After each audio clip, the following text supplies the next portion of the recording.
Most people believe wealth comes from ownership. Own your house, own your car, own your business, own your equipment, own everything. But there is a question that rarely gets asked. Would you rather own 100% of a $20,000 asset or 1% of a $50 million asset? Because throughout history, many fortunes were built not through complete ownership of small assets, but through partial ownership of very large assets. And that changes how we think about wealth. From a very young age, many of us are taught that ownership is one of the primary goals of adulthood. The messages are everywhere: buy a house, own your car, purchase property, build a collection of assets. The underlying assumption is simple: the more things you own, the more successful you must be. And to be fair, ownership can absolutely create benefits. A home can provide stability, a vehicle can provide mobility, property can appreciate in value, business assets can generate income. Ownership is not inherently bad.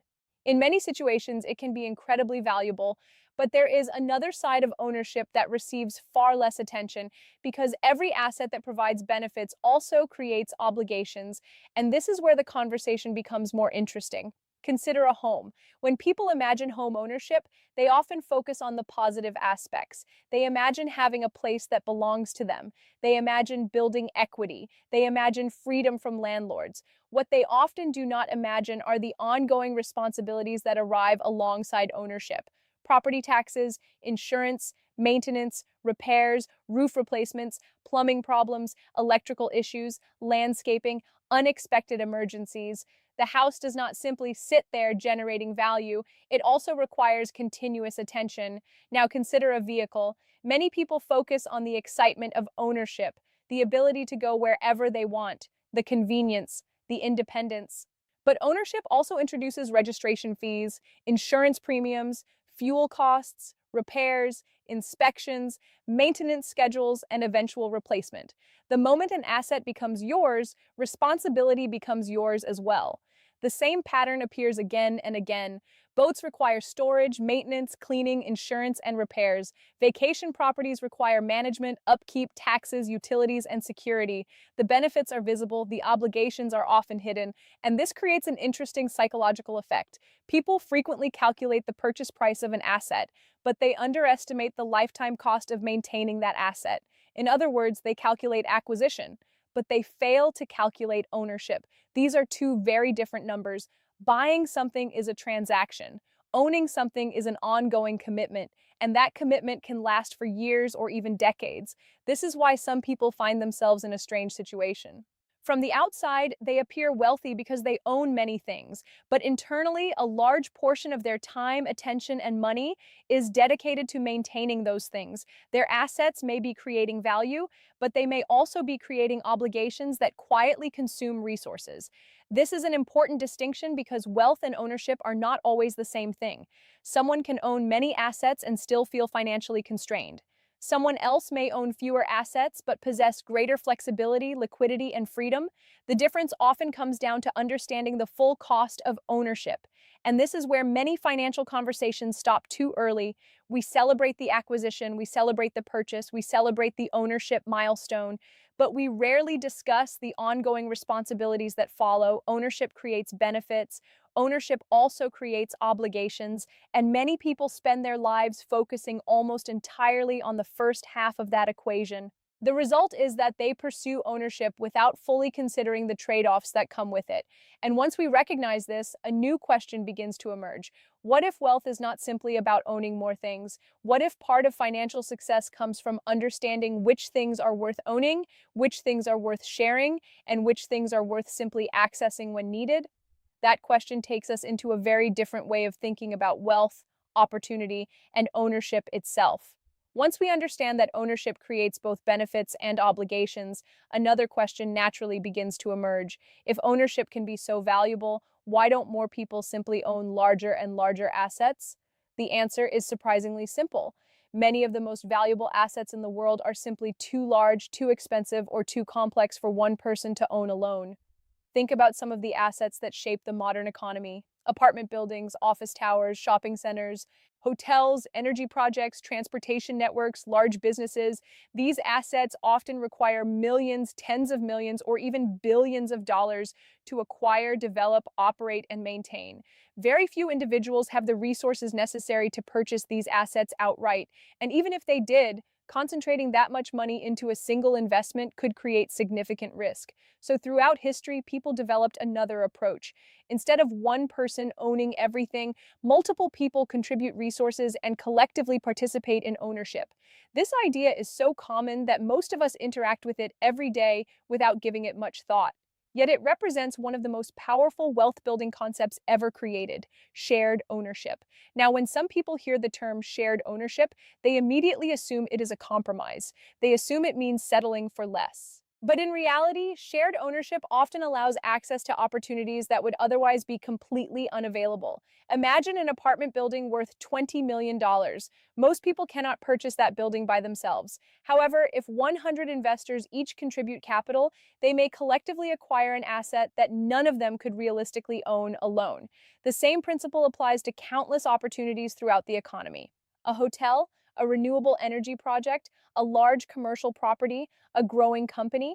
Individually, these opportunities may be out of reach. Collectively, they become accessible. This is an important shift in thinking because many people spend their entire lives asking, what can I afford to own by myself? But another question may be equally important: what valuable opportunities become available when people combine resources? That second question opens an entirely different world. And throughout history, some of the largest fortunes have been built not by owning everything alone, but by participating in larger opportunities alongside others.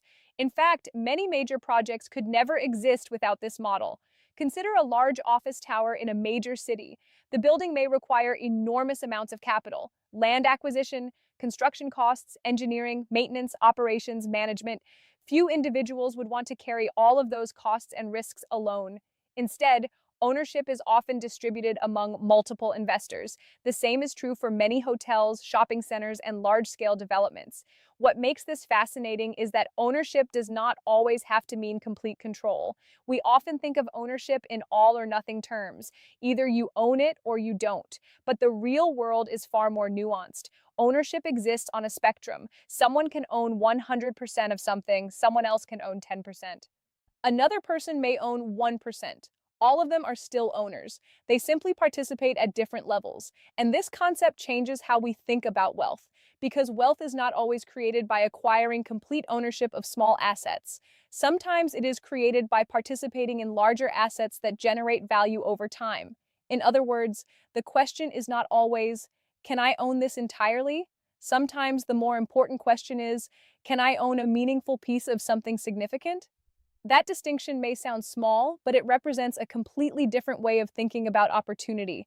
And once you begin looking at the world through that lens, you start noticing that many of the most important assets around you are not owned by a single individual at all. They are owned by groups of people who combined resources, shared risk, and gained access to opportunities that would have been impossible to pursue alone.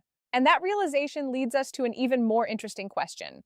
At this point, some people may be thinking, this sounds interesting, but I don't know anyone who participates in shared ownership. The reality is that millions of people already do. In fact, many people are participating in shared ownership right now without even realizing it. The reason is simple. When most people hear the word ownership, they imagine something physical: a house, a vehicle, a piece of land, a building, something they can see and touch.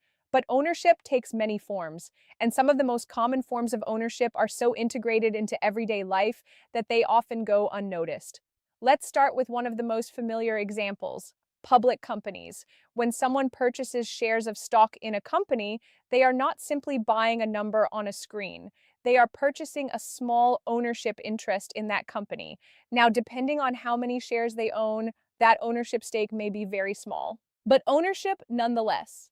If someone owns shares in a company, they are participating in the success or failure of that business. If the company grows, their ownership interest may increase in value. If the company struggles, that ownership interest may decline. The important point is that ownership does not require controlling the entire organization. A person does not need to own 100% of a company to benefit from its growth. This is one of the most powerful ideas in modern finance. Millions of people can collectively own portions of a business. The company can continue operating.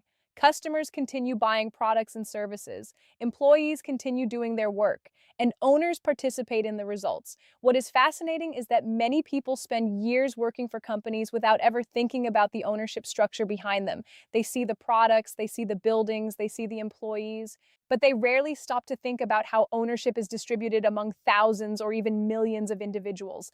Now let's move from businesses to real estate, because real estate provides another excellent example of shared ownership. Many people assume that if they want exposure to real estate, they must personally buy a building, a house, a duplex, an apartment property, a commercial building. But there are other structures that allow people to participate in real estate ownership. One example is a real estate investment trust, often referred to as a REIT. A REIT is a structure that allows investors to collectively participate in real estate holdings.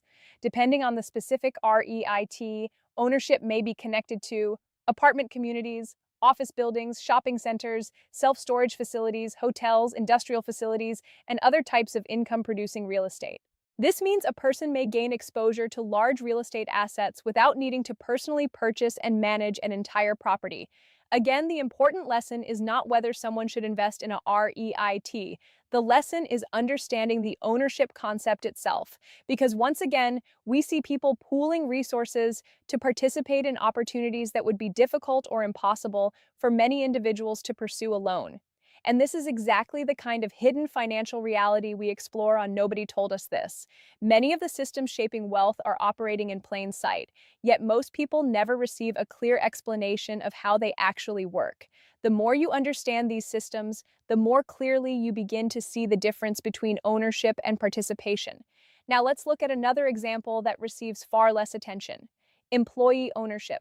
In some organizations, employees are given ownership interests in the company. Sometimes this occurs through stock programs, sometimes through employee ownership plans, sometimes through profit-sharing arrangements that include ownership components. The structure varies, but the principle remains the same. Workers are not simply contributing labor, they are also participating as owners.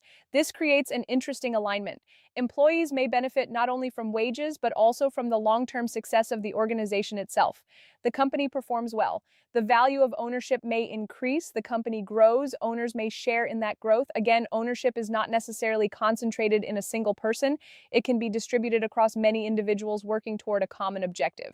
And finally, let's discuss one of the oldest forms of shared ownership: cooperatives.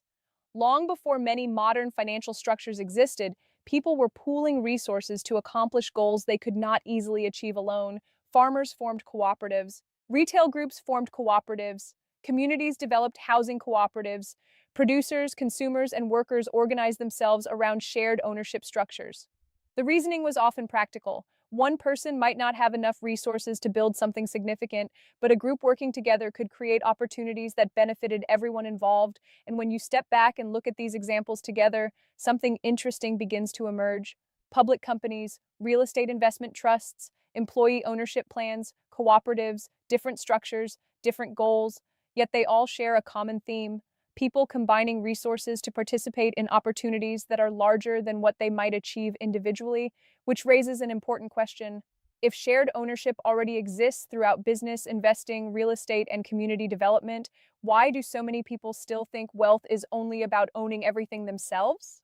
That question takes us directly into one of the biggest misconceptions about wealth and ownership. At this point, we arrive at one of the most important ideas in this entire discussion, and it is an idea that challenges how many people think about ownership. Most of us grow up with a very simple model in our minds: if ownership is good, then complete ownership must be even better. The logic seems straightforward. If owning something creates value, then owning 100% of it should create the most value. And in certain situations, that can absolutely be true. But the real world often works differently, because many of the most valuable assets in existence are simply too large, too expensive, or too complex for most individuals to own entirely. Think about a luxury hotel, a large apartment complex, a utility company, a manufacturing operation, a major commercial property. Most people will never own one of these assets outright, not because they lack ambition, not because they lack intelligence, but because these opportunities often exist at a scale far beyond what one individual can reasonably acquire. And yet something interesting happens. Even though most people will never own 100% of these assets, they may still participate in them. They may own a small piece, then another small piece somewhere else, and another, and another. Over time, participation can create exposure to opportunities that would otherwise remain inaccessible. This introduces an important concept known as diversification. Diversification is simply the idea of spreading ownership across multiple assets rather than concentrating everything in one place. To understand why this matters, imagine two individuals. The first person owns 100% of a single asset. Everything depends on that asset performing well. If it succeeds, great. But if something goes wrong, a large portion of their wealth may be affected. Now imagine a second person. Instead of owning 100% of one asset, they own small percentages of many different assets. Perhaps they participate in businesses, real estate, technology companies, different sectors, different markets, different opportunities. If one area struggles, another may perform well. Their exposure is spread across multiple sources of value creation. This doesn't eliminate risk, nothing does, but it changes the nature of that risk. And this is where a powerful realization begins to emerge. The goal is not always to own everything. Sometimes the goal is to participate in many things because participation allows access, participation allows diversification, participation allows scale, and participation often allows people to benefit from opportunities that would otherwise be impossible to pursue alone. This is why some of the most significant wealth building structures in modern history are based on participation rather than complete ownership. People combine resources. People invest together. People own shares. People acquire interest in larger projects, not because they cannot own everything themselves, but because participation often provides access to a wider range of opportunities. And perhaps that leads us to the most important sentence in this entire conversation. Wealth is not always about control. Sometimes it is about participation. Think about that for a moment. Many people spend years chasing complete control over a small asset. Meanwhile, others focus on participating in larger opportunities that continue creating value over time. Neither approach is automatically right or wrong, but they are fundamentally different ways of thinking. One asks, what can I completely own? The other asks, what valuable opportunities can I participate in?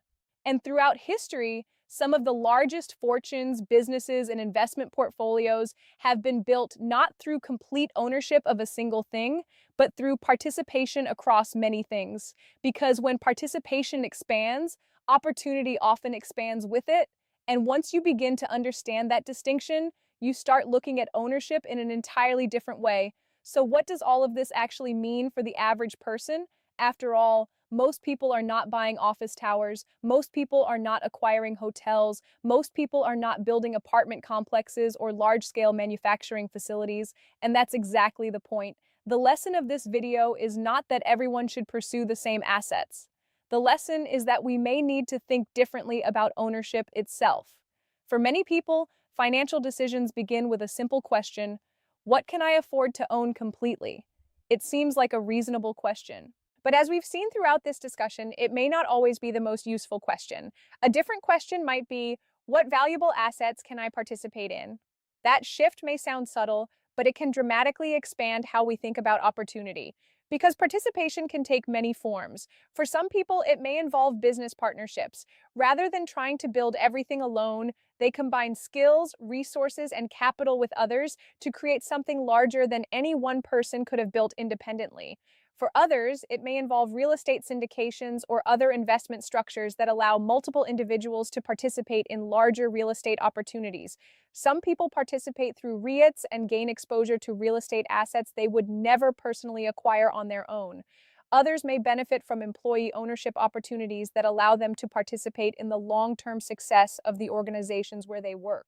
Many people participate through investment funds that provide access to diversified collections of businesses and assets. And in some networks, people come together to create projects that benefit everyone involved while sharing costs, responsibilities, and rewards. The specific structure matters less than the underlying principle. Participation creates access, and access can create opportunity. This does not mean ownership is bad. It does not mean people should stop buying homes, building businesses, or acquiring assets they value. That is not the lesson. The lesson is simply that there is more than one path. Some people create wealth through complete ownership. Others create wealth through participation. Many successful people do both. The important thing is understanding that the world offers more options than we are often taught to consider. Because once you recognize that ownership exists on a spectrum, new possibilities begin to appear. And sometimes the opportunities that create the greatest long-term impact are not the ones we fully control. They are the ones we meaningfully participate in. As we bring this discussion to a close, let's return to where we started.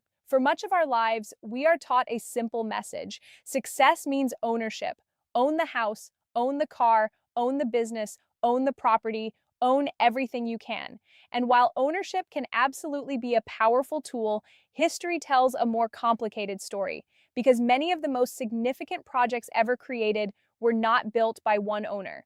They were built by groups of people, investors, partners, employees, organizations, individuals who combined resources to create something larger than any one of them could have created alone. Many of the world's largest businesses operate through shared ownership. Many major real estate projects exist because capital was pooled. Many investment opportunities are accessible only because participation structures were created. Many fortunes were built not through complete ownership of a single asset, but through ownership interests in multiple assets over time. In other words, some of the greatest examples of wealth creation have never been solely about possession. They have been about participation. And perhaps that leads us to the most important question raised by this entire conversation. Not, how can I own everything? But, how can I participate in something larger than myself? Because that question encourages us to think beyond control, beyond possession, beyond individual ownership, and toward a broader understanding of how opportunity is often created, shared, and multiplied. The answer will be different for every person, but the people who understand that there is more than one path to ownership are often better positioned to recognize opportunities when they appear. And sometimes that recognition can change the trajectory of an entire financial future. At Nobody Told Us This, we explore the hidden realities behind wealth, work, organizations, and opportunity so you can better understand the systems shaping everyday life. Many of the most important lessons about money, careers, organizations, and success are hiding in plain sight. Our goal is to help make those systems a little easier to see. If you found this discussion valuable, please take a moment to like, share, and subscribe. It helps the channel grow, it helps more people discover these conversations, and it allows us to continue exploring ideas that rarely receive the attention they deserve. And before you go, we'd love to hear your perspective. Would you rather own 100% of something small or 1% of something truly significant? And more importantly, why? Let us know in the comments. The next time someone talks about ownership, don't just ask who owns something. Ask how ownership is structured. The answer may reveal far more about wealth than the asset itself. Thank you for watching, and we'll see you in the next episode of Nobody Told Us This.